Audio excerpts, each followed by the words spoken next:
Bab 696 Pola Roh 7 Warna. Sementara itu, di reruntuhan Kunlun, di depan sebuah istana giok setinggi lebih dari 9 zang, berdiri sebuah dinding giok putih sepanjang sekitar 3 zang. 9 naga yang tampak hidup, beberapa saling berbelit, beberapa bermain dengan mutiara, melingkar di seluruh dinding, memancarkan cahaya lembut. Tiba-tiba, rune melingkar muncul di dinding giok 9 naga, diikuti oleh semburan cahaya yang tiba-tiba, dan sosok Simu perlahan muncul.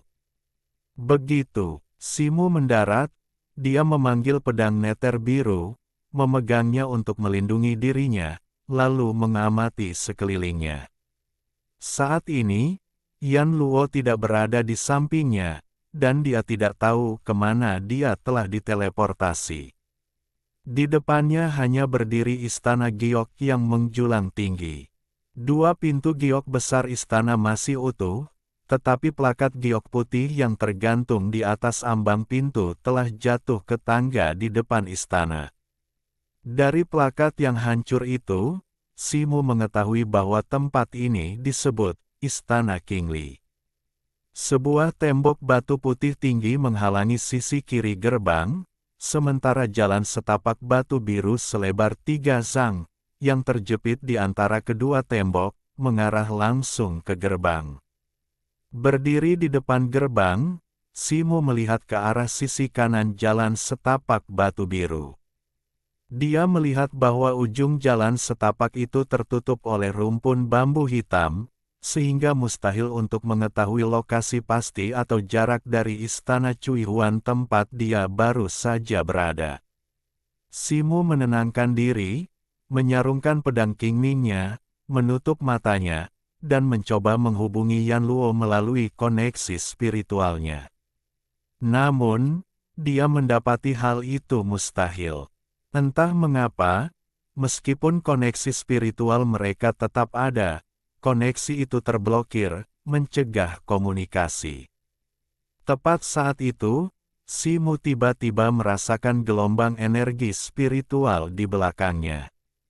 Dia berbalik dan melihat rune di tembok giok 9 naga masih berputar perlahan, bersinar terang, seolah-olah seseorang sedang diteleportasi melewatinya. Simu sedikit mengerutkan kening, melirik gerbang giok, dan akhirnya melangkah maju di sepanjang jalan setapak sebelah kanan. Setelah berjalan sekitar 30 zang, jalan setapak batu biru berubah menjadi hutan bambu hitam yang luas. Simu menatap ke kedalaman hutan bambu dan hanya melihat bambu hitam yang rimbun. Tepat ketika dia hendak melangkah ke hutan bambu, dia tiba-tiba merasakan sensasi terbakar di dadanya. Dia segera membuka pakaiannya dan melihat ke bawah, hanya untuk menemukan teratai 7 warna yang terus berkedip di dadanya. Melihat pola spiritual 7 warna yang ditinggalkan Yan Luo di dadanya, Simu sepertinya tiba-tiba menyadari sesuatu. Alisnya berkerut, dan 2 pancaran cahaya emas pekat keluar dari matanya. Begitu dia mengaktifkan kemampuan mata spiritualnya, Simu melihat bahwa di hutan bambu di depannya, ada susunan pembatas besar dengan radius 10 zang, yang sepenuhnya menghalangi jalannya. Jika dia melangkah ke sana, dia akan jatuh ke dalamnya. Formasi ini tidak hanya luas, tetapi juga berisi rune yang sangat kompleks, kekuatannya yang tak tertandingi langsung terlihat. Setetes keringat dingin menetes di dahi Simu, dan dia segera mundur. Jika bukan karena rune spiritual 7 warna yang ditinggalkan Yan Luo sebagai pengingat, dia pasti akan terluka parah, jika tidak mati. Simu memandang ke arah tembok giok 9 naga, dan melihat bahwa Zhao Jian dan yang lainnya belum muncul, ia mempercepat langkahnya dan kembali ke depan istana Qingli. Ia menaiki tangga, mendorong gerbang giok hingga terbuka, dan halaman di dalamnya perlahan terbuka. Istana Qingli cukup luas, dengan medan yang agak bergelombang. Di depan halaman terdapat taman besar, dengan sungai jernih yang berkelok-kelok menuju kolam oval, yang dihubungkan oleh jembatan lengkung kayu biru. Di seberang jembatan terdapat padang rumput yang subur, dan lebih jauh lagi, medan mulai menanjak, dengan rumpun bambu dan pohon pinus yang tersebar di mana-mana, dan paviliun serta menara yang reyot terletak di antaranya. Simu melirik sekeliling gerbang, memastikan tidak ada formasi penghalang, dan melangkah masuk. Namun, begitu ia masuk, cahaya bersinar dari jembatan lengkung, dan sekitar selusin prajurit berbaju zirah giok muncul. Mata mereka berkilat, mereka berbalik, mengangkat senjata mereka, dan menyerangnya.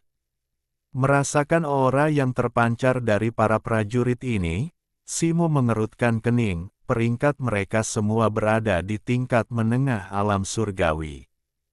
Tepat saat itu, beberapa aura tiba-tiba muncul di luar gerbang istana. Jantung Simu berdebar kencang, dia mengenali aura itu Zhao Jian.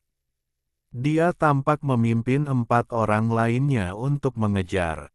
Dengan boneka di depan dan pengejar di belakang, perasaan pahit muncul di hati Simu. Saat dia merenung, beberapa senjata giok menebas ke arahnya. Tanpa ragu, cahaya hitam putih Simu tiba-tiba menyala, dan dia mengepalkan tinjunya, siap menyerang. Namun, pada saat itu, dia merasakan sensasi terbakar di dadanya lagi, dan cahaya 7 warna bersinar menembus jubah taoisnya. Dengan bunyi, klik lembut. Semua tombak dan pedang yang menebas ke arahnya berhenti di atas kepalanya, dan gerakan para prajurit berbaju giok benar-benar terhenti. Sesaat kemudian, suara dentingan terdengar, dan senjata-senjata yang melayang di atas kepala Simu semuanya ditarik kembali. Simu awalnya terkejut, lalu sepertinya mengerti sesuatu, menghembuskan napas perlahan. Cahaya hitam putih di tubuhnya menghilang, dan secercah kegembiraan muncul di wajahnya. Tepat saat itu, terdengar suara siulan dari udara, dan beberapa bola api menyala terbang dari luar pintu, menuju ke arah Simu. Simu menyentuh tanah dengan ringan menggunakan jari kakinya, melompat di udara untuk menghindarinya, dan mendarat dengan mantap di jembatan lengkung kayu.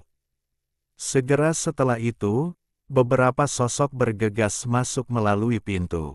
Zhao Jian langsung melihat Simu dan terkekeh. Mari kita lihat kemana kau bisa lari kali ini.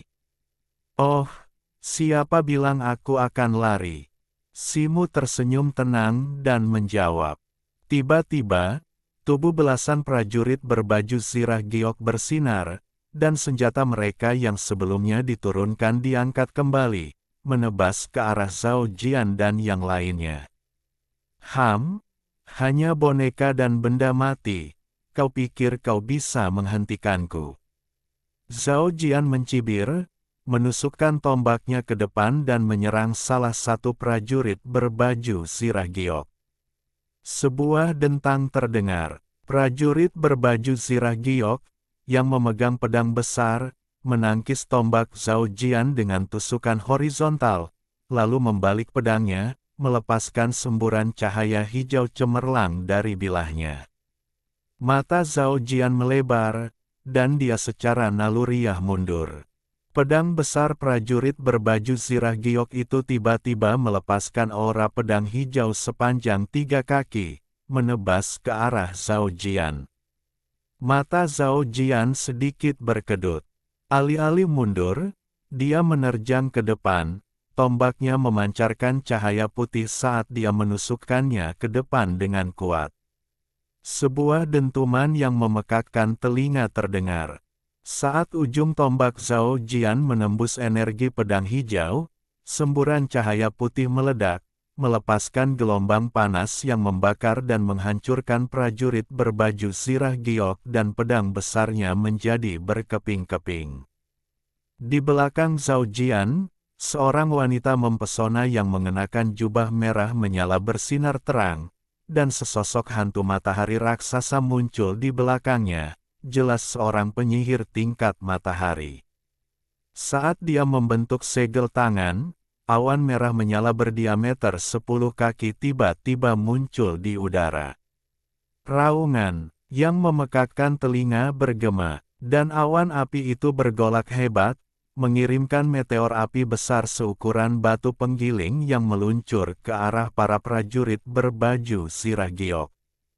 Kekuatan serangan itu bahkan melampaui hujan meteor Simu. Di sisi lain, seorang pria paruh baya yang memegang pedang panjang membentuk segel pedang, melepaskan hantu ki pedang yang tak terhitung jumlahnya yang melesat ke arah seorang prajurit berbaju zirah giok, menghancurkannya berkeping-keping. Dalam sekejap mata, beberapa prajurit berbaju zirah giok dikalahkan.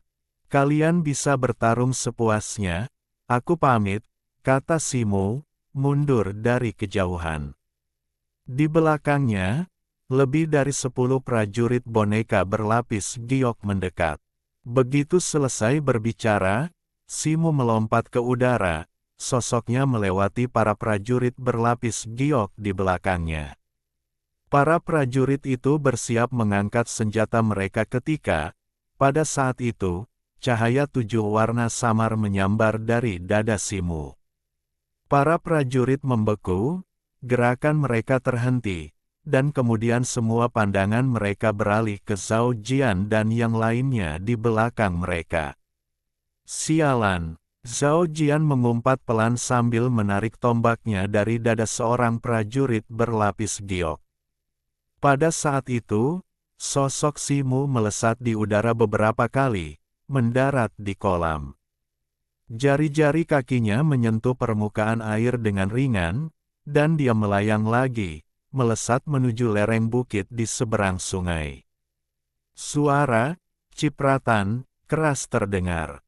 Cahaya putih muncul di permukaan kolam, dan air bergejolak hebat seolah mendidih. Selusin atau lebih binatang boneka menyerupai singa muncul, mengelilingi Zhao Jian dan yang lainnya. Binatang-binatang buas ini, meskipun menyerupai singa, terbuat dari air, masing-masing memiliki aura yang kuat, semuanya berada di tahap akhir alam surgawi. Melihat ini, ekspresi para murid King Lan langsung berubah muram. Di sisi lain, Simu tampak berjalan santai, matanya berkilat cahaya keemasan saat ia mencari pembatas boneka di halaman, dan secara aktif memicunya. Setiap kali pembatas dipicu, rune roh 7 warna di dada Simu akan menyala, tetapi ia tidak menyadari bahwa cahaya dari rune tersebut sedikit meredup setiap kali berkedip. Hanya dalam waktu singkat, Simu telah memicu 4 pembatas secara berturut-turut, dari mana puluhan boneka tingkat surgawi muncul, mengelilingi Zhao Jian dan yang lainnya. Simu tersenyum saat menyaksikan pemandangan ini, lalu berbalik dan berjalan lebih dalam ke istana Qingli. Guan Bai, Kusin, kalian berdua kejar dia dulu, jangan biarkan dia lolos.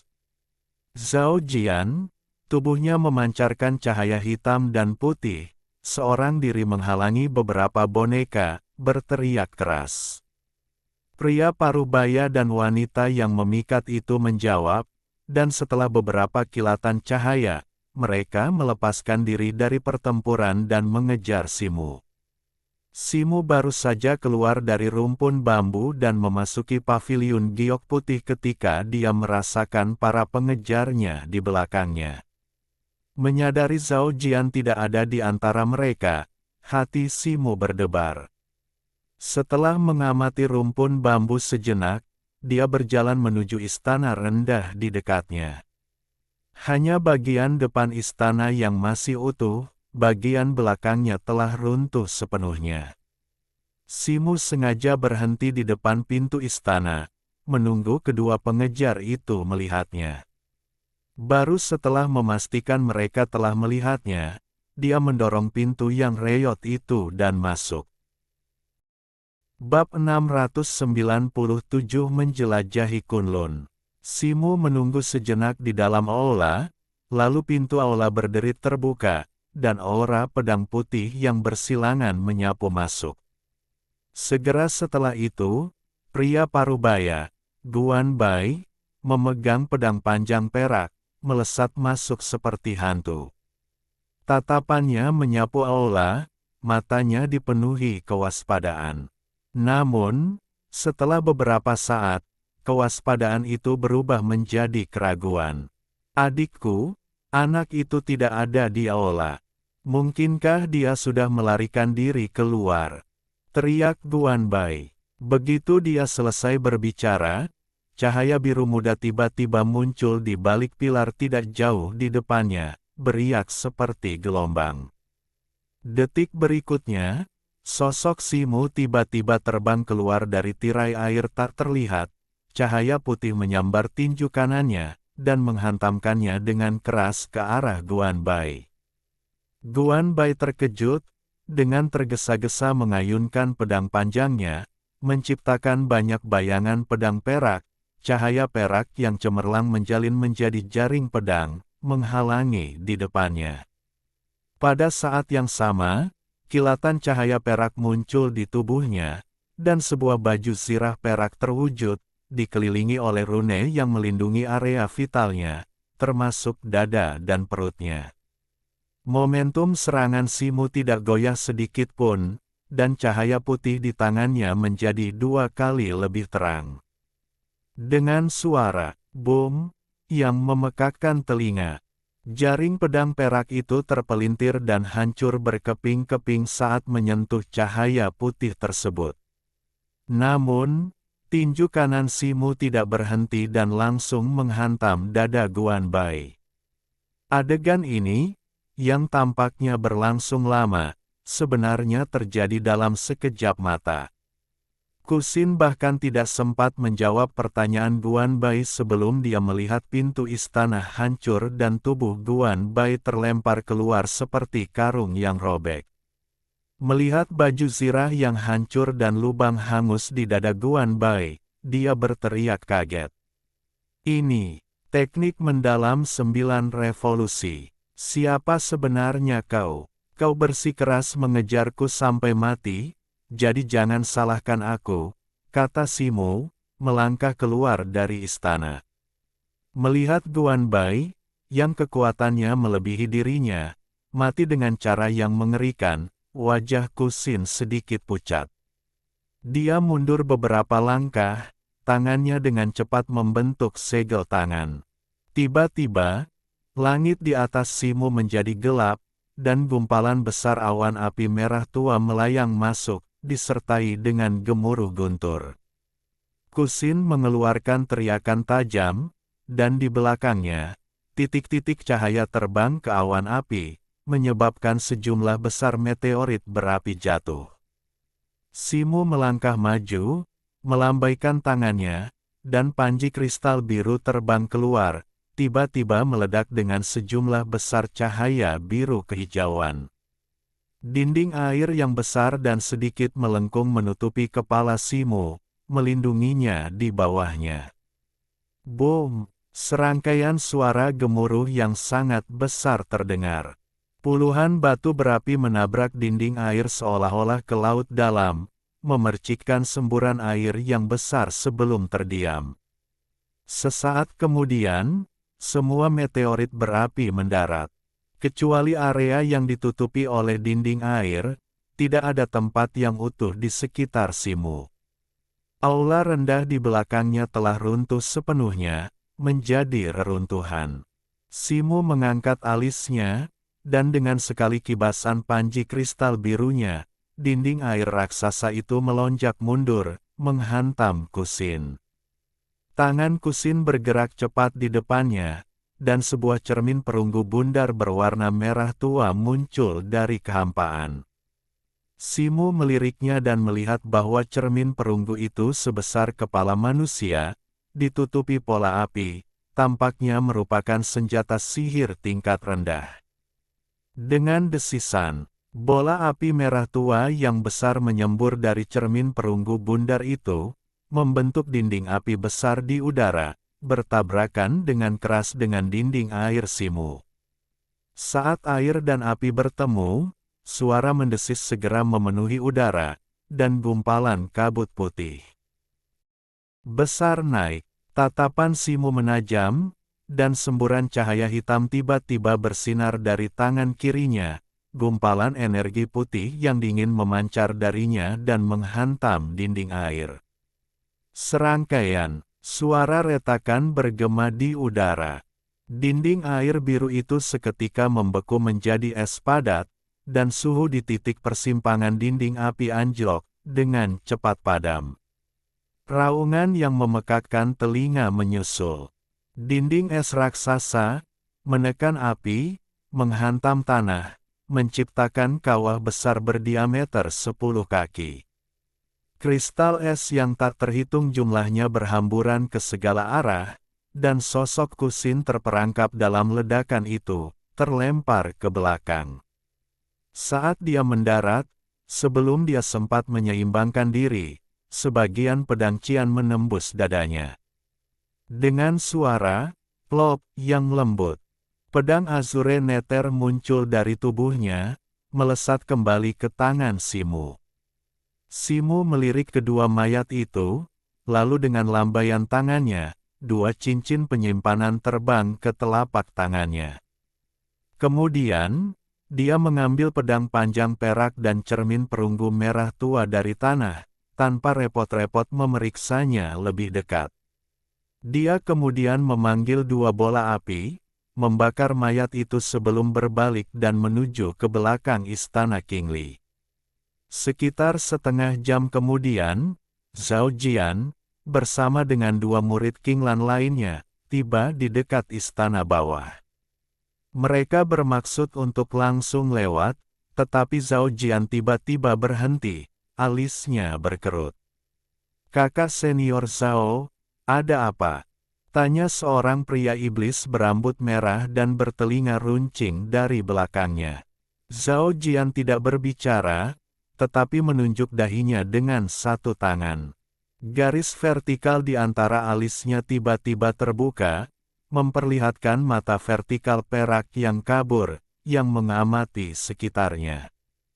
Tiba-tiba, matanya berhenti pada ruang terbuka di depan istana, pupilnya menyempit tajam, secercah niat membunuh terpancar di matanya. Titik. 2 hari kemudian, di suatu tempat di reruntuhan Kunlun, Simu muncul dari celah di dinding belakang istana yang hancur, berjalan sedikit, dan berhenti di depan dinding kabut ungu yang sangat besar. Selama 2 hari terakhir, dia tanpa lelah menjelajahi reruntuhan, terus-menerus mengubah arah. Meskipun dia masih belum dapat menghubungi Yan Luo, rune roh 7 warna di dadanya memungkinkannya untuk mengabaikan boneka penjaga di sepanjang jalan. Dia hanya perlu waspada terhadap batasan di sepanjang rute. Saat ia menjelajah lebih dalam, ia menemukan banyak jejak pertempuran kuno di istana dan bangunan di sepanjang jalan, yang memungkinkannya mengumpulkan pecahan artefak magis. Namun, cahaya 7 warna yang terpancar dari rune spiritual di dadanya meredup seiring waktu, membuatnya menyadari bahwa rune tersebut memiliki tanggal kedaluarsa.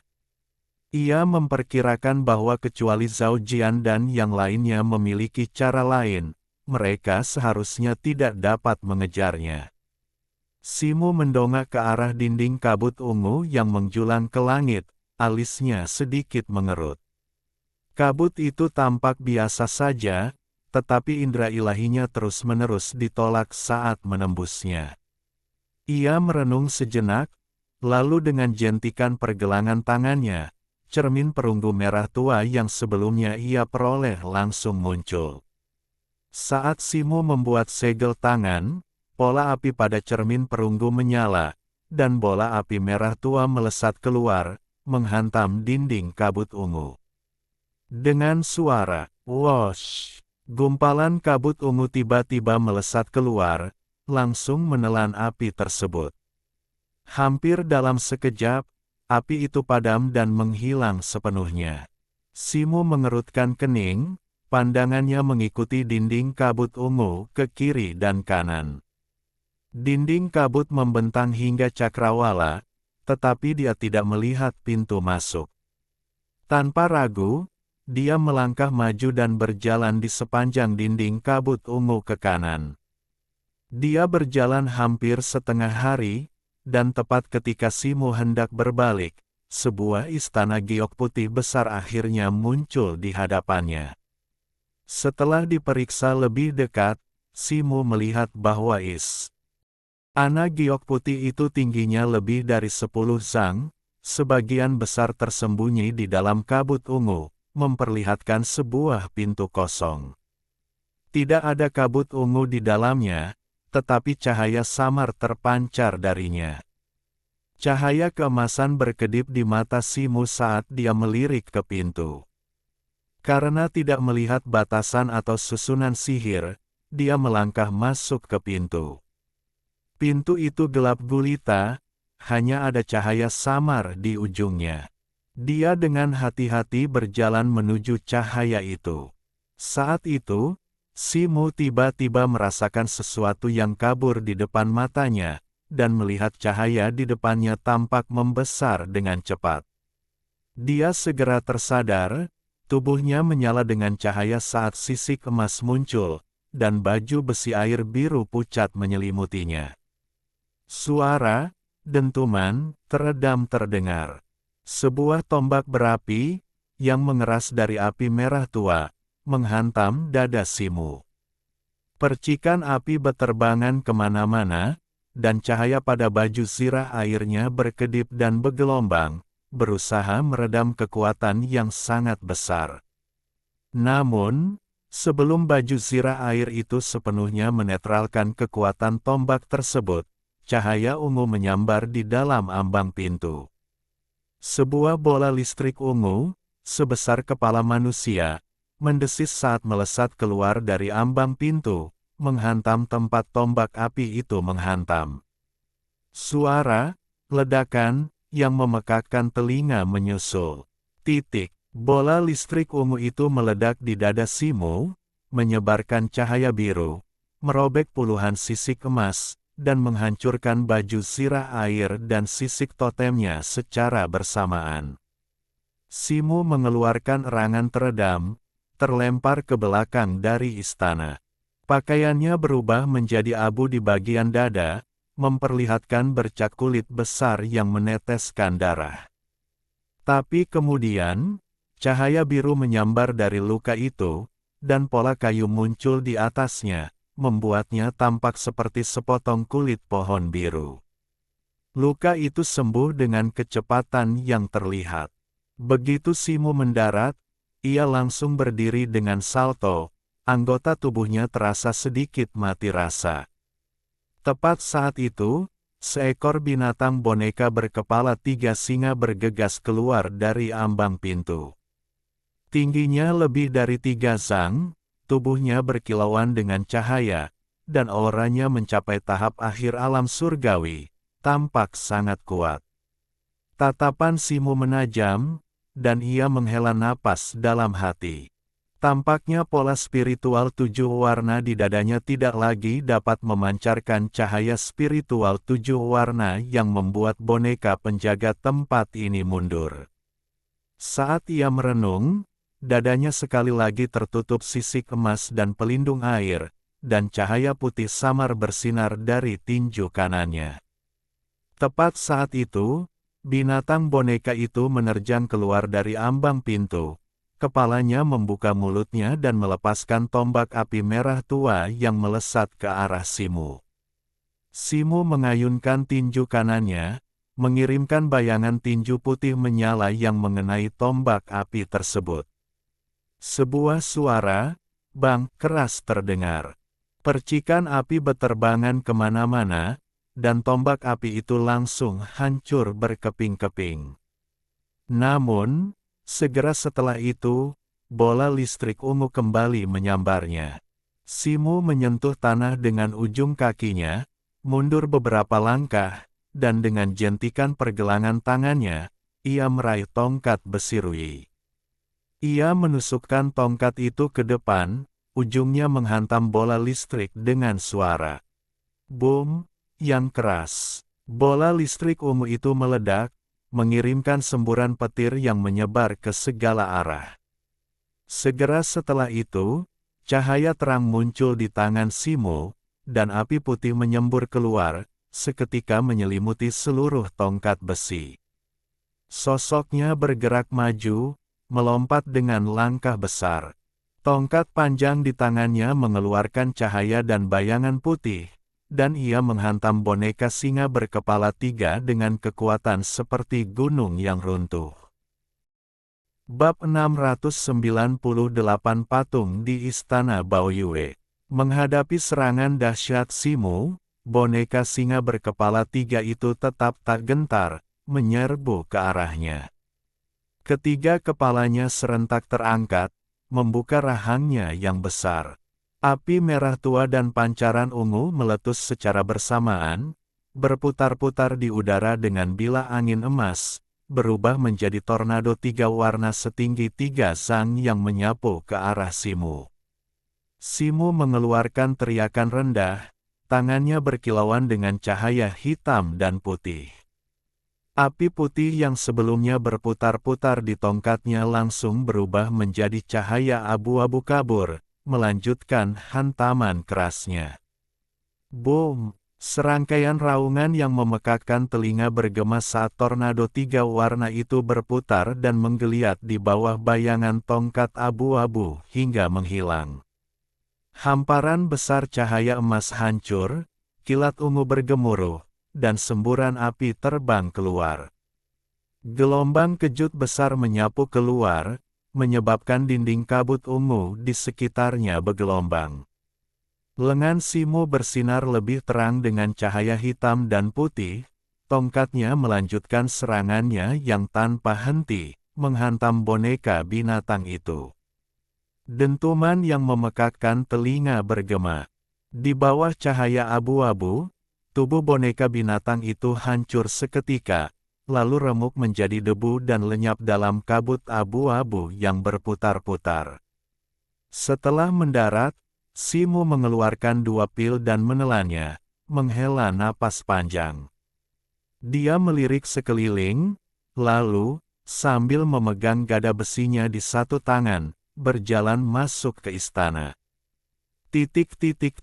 Di suatu tempat di dalam perimeter bagian dalam, berdiri sebuah gunung kristal es yang menjulang tinggi, ratusan kaki tingginya, memancarkan cahaya kristal dan hawa dingin yang menusuk tulang. Di puncaknya terdapat sebuah istana besar, lebih dari 10 kaki tingginya, seluruhnya terbuat dari giok putih murni, memancarkan cahaya lembut dan bercahaya, tampak sangat megah.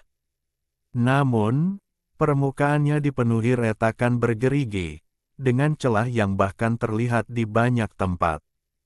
Tangga dan platform di depan istana juga dipenuhi retakan, dengan banyak kerangka humanoid raksasa berserakan, bersama dengan banyak fragmen yang tampak seperti boneka, pemandangan kehancuran total. Gerbang utama istana tertutup rapat, di atasnya tergantung sebuah plakat besar yang terbelah menjadi 2. Bagian kiri bertuliskan, Baoyue, dan bagian kanan hanya bertuliskan, istana. Pada saat itu, seberkas cahaya putih melesat dari kejauhan, bergerak dengan kecepatan luar biasa, tiba hanya dalam beberapa tarikan napas. Sebuah bayangan putih berkelebat, dan sesosok muncul, itu adalah Yan Luo. Ia tidak lagi berpakaian sebagai Lin Tao, telah kembali ke kecantikan aslinya yang memukau. Ia pertama kali melirik kehancuran di depan istana, alisnya yang halus sedikit mengerut. Kemudian, matanya yang indah beralih ke istana di depannya, secercah kegembiraan muncul di wajahnya sebelum berubah menjadi kebingungan. Istana Baoyue, gumam Yan Luo pada dirinya sendiri, melihat plakat di atas istana. Istana ini telah memanggilnya ke sini, dan sekarang setelah ia benar-benar berada di sini, ia merasakan rasa familiar yang aneh, namun ia tidak dapat mengingat di mana ia pernah melihatnya sebelumnya. Yan Luo menggelengkan kepalanya, memutuskan untuk tidak memikirkannya, dan dengan langkah ringan dan anggun, berjalan ke gerbang istana. Setelah tiba, ia gemetar, firasat kuat muncul dalam dirinya bahwa hal yang memanggilnya ada di dalam. Gerbang istana tertutup rapat, dan saat Yan Luo mendekat, lapisan cahaya 7 warna muncul di atasnya, tampak tak terpecahkan, namun menunjukkan tanda-tanda ketidakstabilan yang samar. Mata Yan Luo berkedip, dan cahaya 7 warna muncul di telapak tangannya. Dia meletakkan telapak tangannya di gerbang, dan cahaya 5 warna di atasnya segera berkedip sebelum dengan cepat menghilang. Kreak, gerbang perlahan terbuka. Secercah kegembiraan muncul di mata Yan Luo saat dia melangkah ke aula utama. Aula itu agak redup dan kosong, lantainya dilapisi giok hijau zamrud, hanya ada beberapa pilar batu biru di kedua sisinya. Namun, di bagian terdalam aula, sebuah platform giok putih muncul dari tanah, memancarkan cahaya putih lembut. Tatapan Yan Luo tertuju pada platform itu, ekspresinya tiba-tiba membeku, dan dia berdiri di sana dengan tercengang. Di platform putih itu, sebuah patung giok putih berdiri diam. Dari kejauhan, patung giok putih itu menggambarkan seorang wanita berpakaian istana, roknya melambai anggun, selendangnya berkibar seperti pelangi, kakinya bertumpu pada bunga raksasa, dan tangannya memegang benda seperti ranting, tampak seperti senjata. Kilatan putih, dan Yan Luo dengan lincah terbang di depan patung itu. Setelah diperiksa lebih dekat, ia tak kuasa menyentuh wajahnya sendiri, secercah kejutan terpancar di mata indahnya. Penampilan patung itu persis seperti dirinya, bahkan mata dan tingkah lakunya pun identik. Ekspresi Yan Luo kosong, tangan rampingnya bergerak dari wajahnya, perlahan mengulurkan tangan untuk menyentuh pipi patung itu. Pada saat itu, kilatan petir menyambar pikirannya. Ah! Yan Luo merasakan sakit yang tajam di kepalanya dan berteriak tanpa sadar. Segera setelah itu, fragmen ingatan yang sebelumnya kabur tiba-tiba menjadi jelas, melintas di benaknya seperti sinar matahari yang menembus awan. Ekspresinya berubah, lalu kembali tenang setelah beberapa saat. Ia akhirnya ingat mengapa ia begitu akrab dengan tempat ini, dan mengapa semua boneka penjaga itu membungkuk di hadapannya. Itu karena dia adalah penguasa tempat ini, seluruh pegunungan Kunlun adalah bekas rumahnya. Nama lamanya juga muncul di benak Yan Luo, Peri Baohua. Peri Baohua? Jadi itu nama lamaku, tapi mengapa aku menjadi seperti ini? Meskipun dia mengingat banyak kenangan, lebih banyak pertanyaan muncul di hatinya. Yan Luo mengerutkan kening, berusaha sekuat tenaga untuk mengingat, tetapi dia tidak tahu. Dia menggelengkan kepalanya, tidak lagi memikirkannya, dan melompat turun dari platform tinggi, menuju ke kedalaman aula utama. Di kedalaman aula utama, kekuatan pemanggilan semakin kuat. Meskipun beberapa ingatannya telah kembali, dia masih tidak tahu tentang entitas yang telah memanggilnya.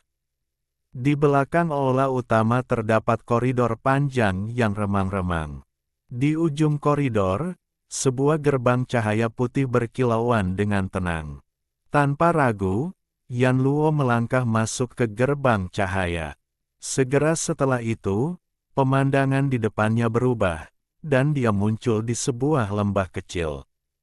Daerah sekitarnya dipenuhi hutan lebat, rimbun dengan tumbuh-tumbuhan dan dihiasi bunga-bunga. Jalan setapak berkelok-kelok membawanya lebih dalam ke dalam hutan.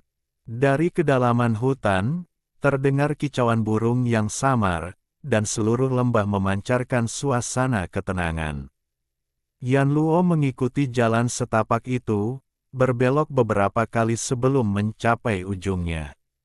Sebuah gua batu biru muncul di hadapannya, lebih tinggi dari manusia dan lebarnya 5 atau 6 kaki, dindingnya ditutupi sulur dan duri hijau. Di sisi kiri gua, di antara sulur-sulur itu, ia samar-samar melihat 4 karakter besar terukir di dinding batu. Gua Pohon Mistik. Gua Pohon Mistik, gumam Yan Luo, melangkah masuk. Gua itu pendek, setelah berjalan sedikit, gua itu berakhir di ruangan batu sederhana. Ruangan itu kosong kecuali beberapa batu yang ditumpuk di sudut, dan dindingnya lembab serta ditutupi lumut. Satu-satunya hal yang agak tidak biasa di ruangan itu. Pandangan Yan Luo tertuju pada sebuah batu bundar putih yang tertanam di dinding depan. Ia samar-samar dapat melihat pola di atasnya, tampak seperti cabang pohon. Sebuah pencerahan tiba-tiba menghantam Yan Luo, pola cabang pohon ini persis sama dengan yang dipegang oleh patung berbalut istana di aula utama. Matanya berbinar, dan sesaat kemudian ia letakkan tangannya di atas batu bundar putih itu. Cahaya putih samar memancar dari tangannya. Asteris retak. Asteris sebuah suara lembut tiba-tiba bergema di dalam ruangan. Sesaat kemudian, suara gemuruh yang dalam menggema di seluruh gua. Sebuah garis vertikal muncul di dinding batu tempat batu bundar putih itu berada, dan kemudian perlahan terbelah untuk memperlihatkan sebuah pintu masuk yang dipenuhi uap putih. Kedalaman kabut itu tampak buram, sehingga mustahil untuk melihat apa yang ada di dalamnya, tetapi kabut itu sangat terang, dengan bercak-bercak cahaya warna-warni yang memancar dari dalam. Mata Yan Luo bersinar terang, dan dengan kilatan, dia berubah menjadi seberkas kilat putih, terbang menuju kedalaman kabut. Tepat saat Yan Luo memasuki kedalaman kabut, sesosok muncul di depan istana Bao Yue di sekitar puncak kristal es. Sosok kecil muncul begitu saja, itu adalah Ziling. Tatapannya tertuju pada pintu aula utama yang terbuka, dengan ekspresi kompleks di wajahnya. Kejutan, keengganan, ketakutan, dan banyak lagi. Setelah beberapa saat, Ziling menghela napas, ekspresinya kembali tenang. Dia berjalan maju, tiba di samping pintu masuk utama aula. Di sana berdiri sebuah patung batu kecil berbentuk binatang, tampaknya seekor kera, dengan cakar terentang. Ziling mendekati patung kera itu, mengulurkan tangannya, mengucapkan mantra, dan melepaskan seberkas cahaya ungu, yang mengenai patung kera tersebut. Patung kera itu perlahan berputar setengah lingkaran, menghadap pintu masuk utama aula, dan tiba-tiba memancarkan cahaya 7 warna. Gerbang utama istana tertutup dengan keras. Bersamaan dengan itu, cahaya keemasan menyambar seluruh aula, membentuk perisai emas tebal yang menyelimutinya. Ziling menatap istana untuk terakhir kalinya, lalu menghilang tanpa jejak. Jauh di dalam istana, di sebuah gua, Yan Luo terbang ke dalam kabut. Cahaya terang muncul di hadapannya, memperlihatkannya di ruang putih. Ruang itu luas, menyerupai gua besar, memancarkan cahaya putih lembut. Di tengah gua terdapat platform batu setinggi sekitar 2 kaki di atas tanah, di mana sebuah cabang ditancapkan secara miring. Beberapa cabang, identik dengan yang dipegang oleh patung sebelumnya, tembus pandang dan memancarkan cahaya 7 warna yang lembut. Napas Yan Luo tercekat di tenggorokannya. Cabang 7 warna itu memancarkan energi spiritual yang sangat besar, bergelombang keluar dalam lingkaran konsentris, menyebabkan seluruh gua sedikit bergetar. Saat itu, dia yakin bahwa yang memanggilnya memanglah cabang 7 warna ini. Yan Luo melangkah menuju platform batu. Tiba-tiba, terdengar geraman rendah, diikuti oleh dentuman keras. Sosok berbaju emas, lebih tinggi dari manusia, jatuh dari langit-langit gua, menghalangi jalan Yan Luo. Itu adalah boneka humanoid berbaju emas. Ekspresi Yan Luo berubah. Dia begitu terpukau oleh cabang-cabang pohon 7 warna sehingga dia tidak memperhatikan boneka di langit. Boneka berbaju emas itu mengenakan baju zirah emas dan topeng emas, menutupi wajahnya. Ia memegang pedang emas di satu tangan dan perisai bundar di tangan lainnya, memancarkan aura yang sangat besar, jelas boneka penjaga tingkat Sein. Raungan. Boneka berbaju emas itu mengeluarkan raungan rendah, pedang emasnya menyala terang, melepaskan sinar emas yang tak terhitung jumlahnya saat menebas ke arah Yan Luo. Bab 699 Sarung Tongkat Rahasia Surgawi. Kilatan cahaya muncul di mata Yan Luo. Tanpa gentar, dia menjentikkan tangannya yang seperti giok, dan cahaya 7 warna melesat dari ujung jarinya, menembus dahi boneka berlapis emas itu. Boneka itu bergetar hebat, pedang besar emasnya tiba-tiba berhenti beberapa inci di atas kepala Yan Luo. Sesaat kemudian, pedang itu perlahan ditarik kembali. Boneka itu terhuyung 2 langkah ke samping, berlutut dengan satu lutut, pedang besar emasnya bertumpu di tanah. Yan Luo mengabaikan boneka itu, perlahan berjalan ke platform batu. Melihat cabang 7 warna di atas, matanya berkilau dengan cahaya aneh, dan kegembiraan terpancar di wajahnya. Dia menarik napas dalam-dalam, perlahan mengulurkan jari-jari putihnya yang ramping untuk meraih cabang itu, dan menariknya ke atas dengan kuat. Cabang 7 warna itu, yang tampaknya terpasang erat pada platform batu, ditarik keluar dengan mudah. Asteris desis. Asteris. Saat cabang 7 warna itu ditarik keluar, ia mengeluarkan suara lembut, diikuti oleh cahaya 7 warna yang menyilaukan yang seketika mengubah seluruh gua menjadi dunia warna-warni yang semarak. Bersamaan dengan itu, gua bergetar hebat, debu dan kerikil yang tak terhitung jumlahnya berjatuhan, dan gelombang energi spiritual yang luas dan tak terbatas meletus dari cabang pohon, dengan mudah mengguncang seluruh gua. Tak diragukan lagi, begitu kekuatan ini sepenuhnya meletus, seluruh lembah dan bahkan seluruh aula utama akan dilalap api. Puncak es juga sedikit bergetar, dan tiba-tiba, hamparan cahaya 7 warna yang luas muncul dari udara tipis di atas, sangat indah dan mempesona. Dalam radius 100 mil, energi spiritual langit dan bumi melonjak hebat, membentuk pusaran tak terhitung jumlahnya yang berputar cepat, memancarkan suara tajam yang menyebar jauh dan luas ke segala arah. Di dalam gua, Yan Luo bermandikan cahaya 7 warna, tampak halus dan seperti dari dunia lain. Aliran cahaya 7 warna memancar dari cabang pohon, menyatu ke dalam tubuh Yan Luo. Energi sejati di dalam meridian Yan Luo beredar dengan cepat, jauh lebih cepat dari sebelumnya. Tubuhnya memancarkan cahaya putih yang semakin terang, kulitnya menjadi hampir seperti kristal, memancarkan aura ilahi dari dalam.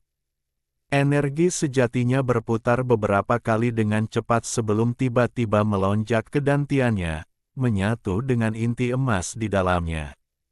Permukaan inti emas tiba-tiba menyala dengan cincin cahaya, rune kecil berputar di sekitarnya, diikuti oleh serangkaian suara retakan saat retakan samar muncul.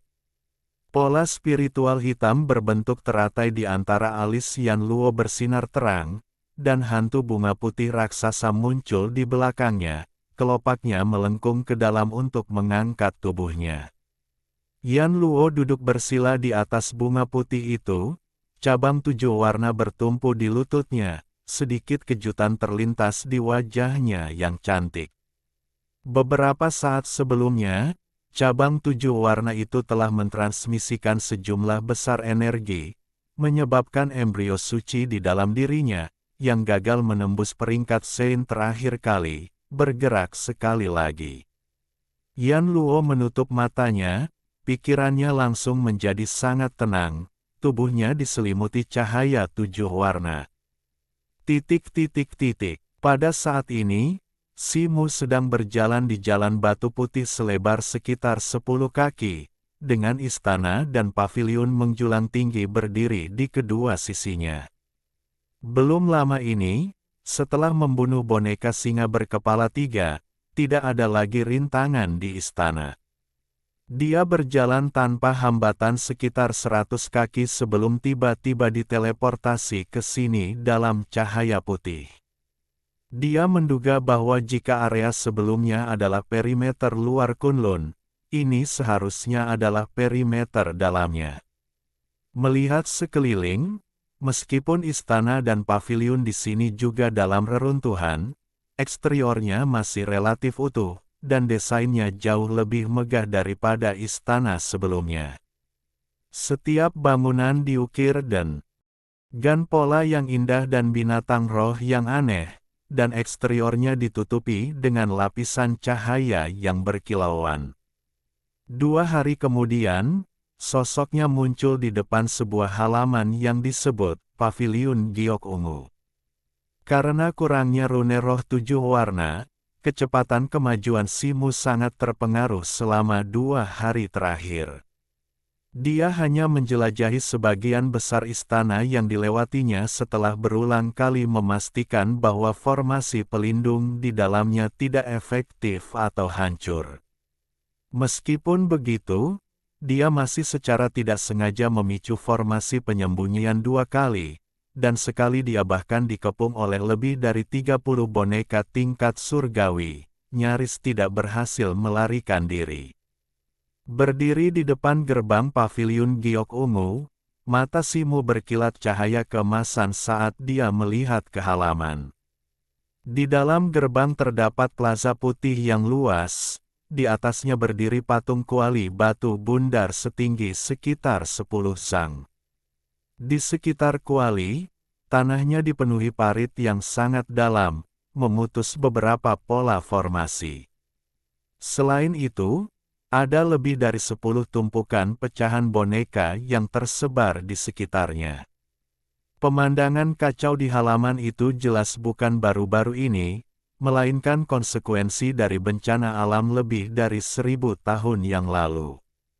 Setelah memindai area tersebut beberapa kali dengan indera ilahinya dan mengamatinya dengan mata spiritualnya, memastikan bahwa tidak ada batasan atau boneka di sini, Si Mu menyeberangi plaza putih dan tiba di sebuah istana besar, mendorong pintu istana dan masuk.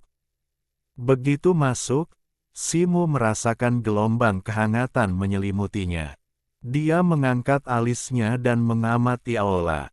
Aula itu kosong kecuali sebuah tungku perunggu ungu berkaki 3 setinggi orang dan sebuah platform pengecoran besar di tengah salah satu sudut. Di bawah tungku, garis-garis merah tua yang berliku menutupi seluruh lantai. Sepertinya ini ruang pemurnian senjata, gumam Si Mu pada dirinya sendiri sambil berjalan lebih jauh ke dalam. Dia mendekati tungku itu dan, setelah diperiksa lebih dekat, alisnya berkerut. Di bagian belakang tungku perunggu ungu itu, sesosok mayat layu dan kering tergantung setengah badan. Tungku perunggu ungu itu tingginya lebih dari 5 kaki, berbentuk bulat sempurna, dengan 3 kaki dan 2 pegangan, tertutup debu, menyerupai pembakar dupa besar. Sebuah patung binatang buas yang menyemburkan api bertengger di atas tutupnya. Mayat kering itu menempel erat pada tubuh binatang buas itu. Tubuhnya menempel pada tungku. Yang lebih mengejutkannya adalah aura hangat yang terpancar dari tungku perunggu itu, yang telah ditinggalkan selama bertahun-tahun. Simu menutup matanya, dan indera ilahinya menembus ke dalam tungku. Hehe, hampir selesai, hampir selesai. Simu tiba-tiba membuka matanya, pandangannya tertuju pada tungku, wajahnya dipenuhi rasa tak percaya. Baru saja, dia merasakan jiwa yang sangat lemah di dalam tungku, yang mengeluarkan beberapa tangisan lemah namun bersemangat. Simu melangkah maju dan, dengan sedikit usaha, melepaskan mayat mumi yang menempel pada tungku ungu, dengan hati-hati meletakkannya di samping. Berbalik, dia melihat retakan yang jelas, terbelah oleh senjata tajam, di area tempat mayat itu menghalangi tungku, memanjang hampir dari tepi hingga dasar. Dan di retakan itu, sebuah jimat ungu redup menyegel tungku. Simu merenung sejenak, lalu dengan lambaian tangannya, melepaskan jimat ungu itu. Sebuah suara, puff lembut terdengar dari tungku, dan sosok putih buram terbang keluar dari retakan, dengan cepat membesar dan mendarat di depan Simu. Simu mengamati sosok itu dan melihat bahwa rambut abu-abu orang itu acak-acakan, wajahnya yang gelap dipenuhi kerutan, tubuhnya yang sedikit bungkuk gemetar, dan bibirnya bergerak tanpa henti, berulang kali berkata, "Hahaha, ini akan berhasil, ini akan berhasil." "Siapa kau? Mengapa jiwamu terperangkap di dalam tungku pemurnian?" tanya Simu, menatap pria itu. Mendengar suara Simu, pria itu menyadari ada seseorang di depannya. Matanya berkilat kaget dan marah saat dia berteriak, "Berani-beraninya kau. Siapa kau? Berani-beraninya kau menerobos masuk ke paviliun si Cui yang suci." Sebelum Simu bisa menjawab, wajah pria itu berubah, dan ekspresi kesakitan muncul di wajahnya. Dia berkata, "Aku tahu, kau salah satu penjahat itu, aku akan melawanmu sampai mati." Dengan itu, sosok itu menerjang Simu seperti orang gila. Pria ini hanyalah jiwa sisa, tidak menimbulkan ancaman bagi Simu. Simu hanya menghindar ke samping, dengan mudah menghindarinya. Tetapi pada saat itu, tatapan pria itu bergeser, tertuju pada dada Simu. Sesaat kemudian, ekspresinya berubah lagi, dan dia tiba-tiba berlutut di depan Simu, dengan gembira berkata, Peri Bao Hua, kau kembali." Gong Suzi telah menyelesaikan misinya, sarung tongkat misteri surgawi, harta spiritual yang dia teliti dan tempa untuk Jenderal Kera Putih, telah selesai. Peri Bao Hua, harta spiritual. Simu tidak mengerti apa yang dibicarakan orang itu untuk sesaat, tetapi setelah mendengar kata-kata harta spiritual, dia sangat gembira dan segera mengikuti kata-kata pria itu, berkata, "Oh, kau melakukan pekerjaan yang hebat. Di mana sarung tongkat misteri surgawi sekarang?" "Masih di tungku giok ungu. Perlu dinyalakan kembali dan runenya diperbaiki sebelum dapat dimurnikan sepenuhnya," kata Gong Suzi dengan ekspresi malu di wajahnya. Meskipun Simu tidak terampil dalam menempas senjata, dia tahu bahwa memperbaiki rune adalah langkah terakhir dalam proses penempaan, yang melibatkan pengukiran rune ke dalam harta magis, sehingga memberinya berbagai kemampuan supranatural. "Katakan padaku, kemampuan supranatural apa yang dimiliki sarung tongkat ini?" Simu menahan kegembiraannya dan bertanya dengan suara berat. "Melapor kepada peri." Sarung ini memungkinkan tongkat pembalik langit di dalamnya untuk terus menyerap energi spiritual langit dan bumi. Saat digunakan, ia melepaskan energi spiritual ini, sangat meningkatkan kekuatan dan spiritualitasnya. Kegunaan lainnya hanya akan ditentukan setelah digunakan. Gong Suzi menjadi bersemangat dan fasih saat berbicara tentang kekuatan harta karun itu. Lalu bisakah kau menghidupkan kembali tungku giok ungu sekarang dan memurnikan harta karun ini? Simu bertanya, melirik tungku sederhana di hadapannya. Selama peri memerintahkan, Gong Suzi dapat memurnikannya kapan saja. Kegilaan di wajah Gong Suzi lenyap, digantikan oleh ekspresi serius. Dia mengangguk dengan tegas. Dengan itu, dia berbalik dan mulai berkeliling aula. Dimanapun dia berhenti, sebuah cahaya bersinar. Sesaat kemudian, 9 cahaya menerangi aula secara bersamaan. Gong Suzi tiba di depan tungku giok ungu, melirik Simu yang telah mundur beberapa langkah, dan mengucapkan beberapa mantra ke dalam tungku. Sinar cahaya menari-nari keluar dari mantra, mendarat di tungku. Tiba-tiba, 2 cahaya merah bersinar dari mata binatang penyembur api di atas tutup tungku. Terdengar suara, dengungan, yang keras. Gelombang tak terlihat tiba-tiba memancar dari tungku giok ungu, menyebar ke segala arah. Segera setelah itu, suara, dentuman, yang memekakkan telinga bergema, dan seluruh lantai istana mulai bergetar. Bab 700 Jiwa Harta Karun Hancur. Simu terkejut, tiba-tiba merasakan panas yang menyengat di bawah kakinya, dan suhu udara di sekitarnya meningkat dengan cepat. Tingkat panas ini bukanlah apa-apa baginya. Melihat ke bawah, Simu melihat bahwa pola merah tua di tanah kini sepenuhnya dipenuhi cahaya merah yang menyilaukan, diselimuti cahaya berapi yang bergoyang tak menentu. Aliran cahaya merah mengalir di sepanjang pola berkelok-kelok ini, menyatu menjadi 3 kaki tungku tempa. Pada saat yang sama, cahaya ungu di permukaan tungku zamrud tiba-tiba menguat, seketika menyapu semua debu. Tungku itu tidak lagi berdebu seperti sebelumnya, tetapi diselimuti kabut ungu, memancarkan aura yang megah dan mewah. Rune berwarna zamrud berkelebat di seluruh tungku, dan semburan api merah tua tiba-tiba meletus di dalamnya. Cahaya merahnya yang intens bersinar bahkan menembus tungku itu sendiri. Pada saat yang sama, 9 berkas cahaya yang mengelilingi istana juga tiba-tiba menyala terang, menembakkan 9 pilar cahaya berwarna-warni ke arah tungku. Begitu berkas cahaya masuk, tungku tempa bergetar hebat, dan api di dalamnya berubah sekali lagi, kini menampilkan 7 warna. Bersamaan dengan itu, suhu di dalam aula naik dengan cepat, menjadi sangat panas. Api 7 warna di dalam tungku giok ungu terus berkobar, cahayanya semakin terang, menyerupai matahari 7 warna. Simu menyaksikan semua ini, ekspresinya tidak berubah, tetapi hatinya dipenuhi dengan keterkejutan yang mendalam.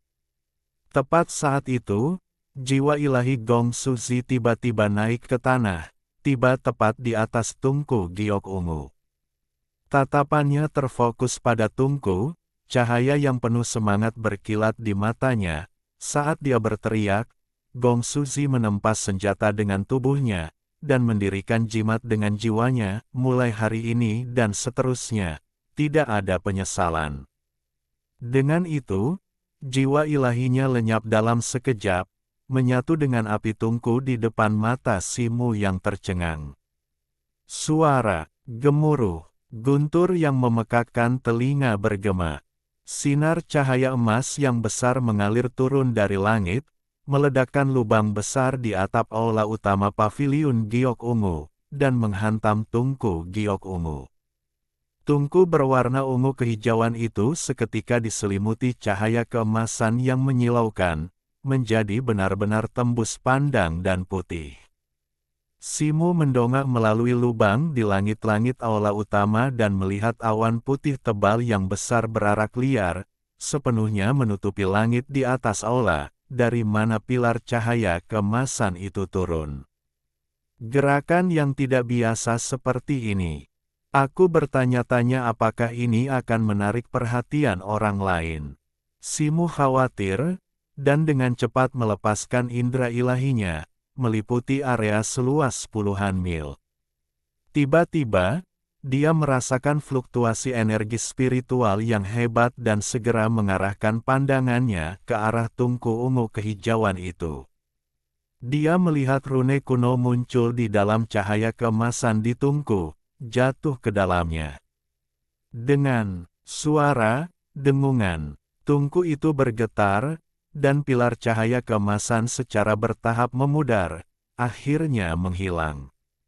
Suara gesekan logam terdengar, dan tutup tungku perlahan terbuka, melepaskan seberkas cahaya keemasan yang memancarkan sinar tak terhitung jumlahnya, menyilaukan mata. Mata Simu berkilauan dengan cahaya keemasan saat dia menatap dengan saksama. Di udara, diselimuti cahaya keemasan, melayang sebuah sarung pedang emas sepanjang hampir 5 kaki, lebih tebal dari lengan anak kecil, dengan bagian tengah yang berongga. Selain pola naga dan phoenix yang sangat detail, permukaannya diukir dengan garis-garis kuno dan mendalam, memancarkan aura kuno dan luas. Saat sarung pedang itu muncul dari tungku, Simu segera merasakan gumpalan energi spiritual terus-menerus berkumpul di atasnya, meskipun tidak sampai terlihat oleh mata telanjang, itu tetap sangat menakjubkan. Sambil berpikir demikian, Simu membuka mulutnya dan mengambil batang besi.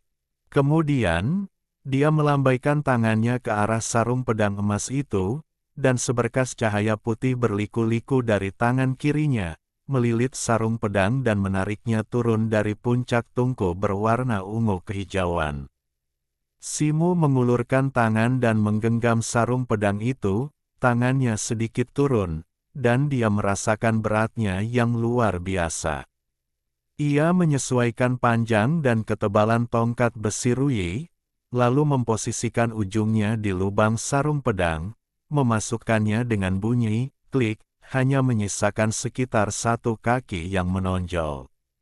Saat tongkat itu dimasukkan, tiba-tiba tongkat itu bersinar, sejumlah besar energi spiritual yang tersimpan di dalam sarung pedang mengalir langsung ke dalamnya.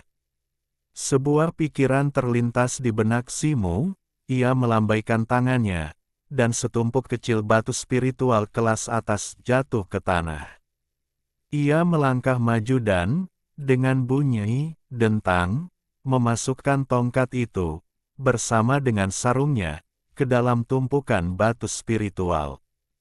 Cahaya yang terpancar dari puluhan batu spiritual kelas atas meredup secara nyata, seketika berubah menjadi tumpukan batu yang tidak berharga. Kelopak mata Simu sedikit berkedut, dan ia tak kuasa menahan napas. Ia mengangkat tangannya, memegang tongkat Ruyi dan sarungnya di depannya, memeriksanya sejenak, lalu dengan bunyi, desir, menarik sebagian kecil tongkat besi Ruyi dari sarungnya.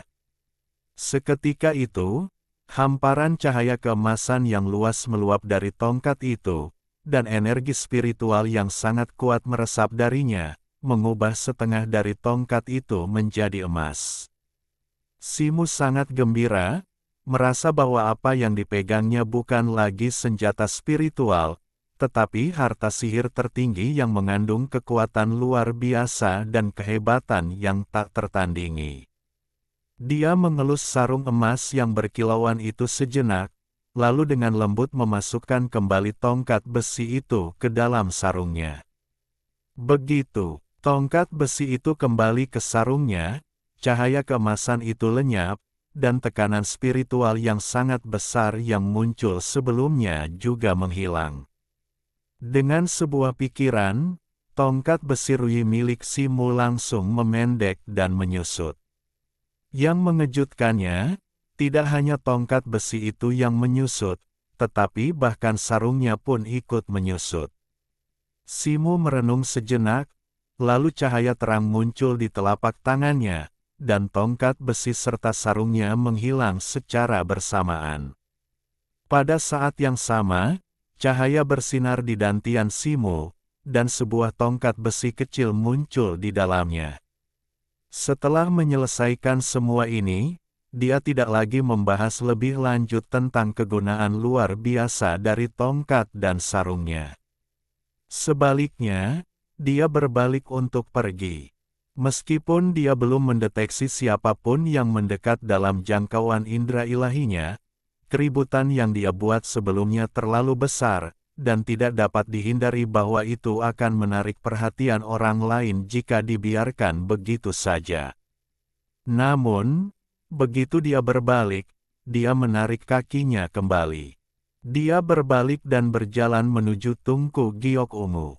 Dia melirik retakan di permukaan tungku, menggelengkan kepalanya, dan berkata, meskipun tungku ini agak rusak, bukan hal yang mudah untuk dapat memurnikan harta karun langit dan bumi seperti itu.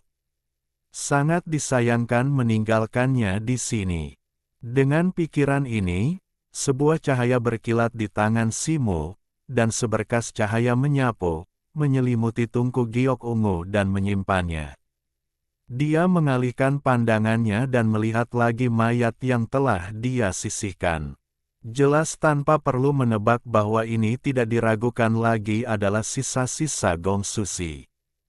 Dilihat dari situasi saat ini, ketika Kunlun mengalami malapetaka, Gong Susi mungkin sedang memurnikan tongkat dan sarung misteri surgawi, dan hampir menyelesaikannya. Namun, pada saat ini, Kunlun mengalami bencana dahsyat. Pada saat-saat terakhir, ia berhasil menyelamatkan harta karun itu, tetapi ia mati di sana. Dengan keyakinan yang teguh, ia menolak untuk bereinkarnasi dan malah mengikat jiwanya ke Tungku Giok Ungu. Karena Tungku Giok Ungu tidak memiliki fungsi untuk menyehatkan jiwa dan menenangkan roh, seiring waktu, jiwa dan roh yang bersemayam di dalamnya pasti akan melemah secara bertahap. Setidaknya 1000 tahun telah berlalu sejak saat itu, dan merupakan keajaiban bahwa jiwa Gong Susi telah bertahan hingga sekarang tanpa lenyap. Simu menghela napas dalam hati, membungkuk untuk mengangkat jenazah, dan berjalan keluar dari istana. Sesaat kemudian, di lereng tinggi di luar halaman paviliun Giok Ungu, di depan pohon laurel, sebuah lempengan batu panjang muncul, bertuliskan beberapa karakter rapi, makam Gong Susi. Senior Gong Susi, Jenderal Kera Putih yang Anda bicarakan pastilah leluhur Kera Putih. Karena sarung tongkat misteri surgawi Anda ditempa untuk leluhur Kera Putih, maka saya akan menerimanya atas namanya. Simu dengan hikmat membungkuk dalam-dalam ke lempengan batu sebelum berbalik dan pergi. Di sisi lain perimeter dalam. Di udara, sesosok tubuh dengan cepat berteleportasi melalui reruntuhan. Orang ini adalah seorang pria berjubah hijau, tampan dan anggun, itu adalah Zhao Jian. Entah bagaimana ia telah sampai di wilayah dalam Kunlun. Meskipun ia telah kehilangan Simu, wajahnya tidak terlalu muram. Ia telah berada di wilayah dalam untuk beberapa waktu, dan selama waktu itu, ia telah menemukan beberapa harta karun berharga, yang sangat mengurangi rasa frustrasinya karena kehilangan Yan Luo dan Simu. Di mana tepatnya istana Baoyue ini? Zhao Jian bertanya-tanya dalam hati. Saat ia terbang, ekspresinya berubah, dan ia melihat ke arah tertentu. Kekuatan teknik mendalam 9 revolusi miliknya bergejolak di dalam dirinya, menunjuk ke arah itu, di mana sesuatu tampaknya sangat menariknya. Zhao Jian sangat gembira dan segera mengubah arah, terbang menuju tempat itu. 1/4 jam kemudian, kilatan cahaya muncul, dan sosok Zhao Jian muncul di sekitar hutan pohon pinus gelap. Berdiri di sana, ia dapat merasakan fluktuasi atribut bumi yang sangat kuat. Kekuatan elemen atribut bumi yang terkandung di dalamnya sangat besar, itu pasti harta karun atribut bumi tertinggi. Jika aku bisa menggunakannya, hari di mana aku mencapai tahap kelima penguasaan akan segera tiba. Wajah Zhao Jian berseri-seri gembira, dan dia hendak memasuki hutan. Tiba-tiba, dia mengerutkan kening, menoleh ke kejauhan, dan setelah kilatan cahaya di matanya, sosoknya menjadi buram dan menghilang seperti hantu. Beberapa saat kemudian, sosok lain yang tidak jauh darinya bergegas ke arahnya dengan kecepatan luar biasa. Setelah beberapa kilatan, dia mendarat di lapangan terbuka di luar hutan. Cahaya memudar, memperlihatkan seorang pria agak kurus berjubah hijau.